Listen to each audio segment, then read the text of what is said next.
We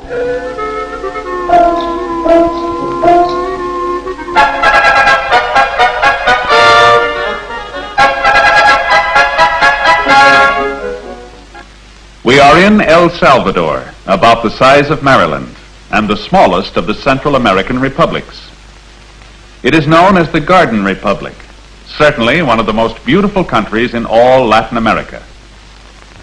Lake Ilapongo, 10 miles by 5, is the national playground, and sooner or later, so they say down here, every one of El Salvador's 2 million people come here to admire and to enjoy themselves. The great highway bridge of Cuscatlan symbolizes El Salvador's progress. She has completed her share of the important inter-American highway. The road comes south from the United States via Mexico and Guatemala, and thence on to Panama via Nicaragua and Costa Rica. Along the road we pass vast fields of sisal, a plant we know as the century plant.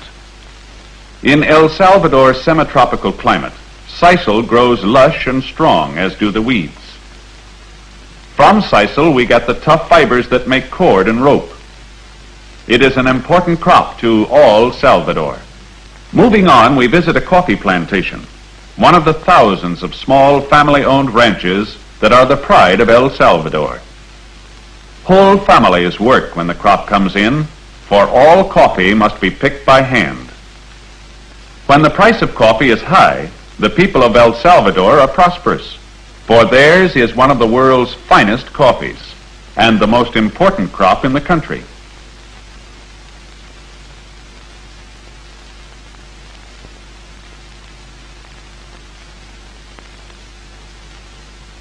Each sack of coffee weighs about 100 pounds.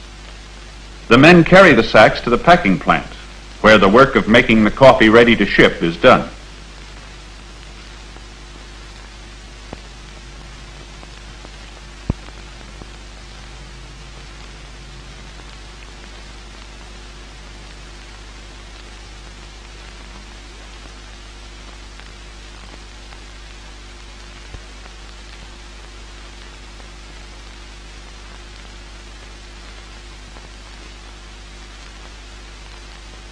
Sometimes these little plants are owned by one man, sometimes by groups of small growers working together. The washing of the coffee is important and always must be done in running water.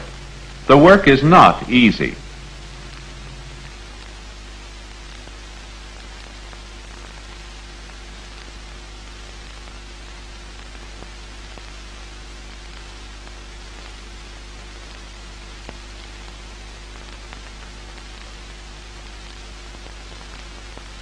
After the berries have been washed, they must be carefully dried so that moisture cannot harm them in the ships carrying the coffee to the United States and other countries that buy El Salvador's crops.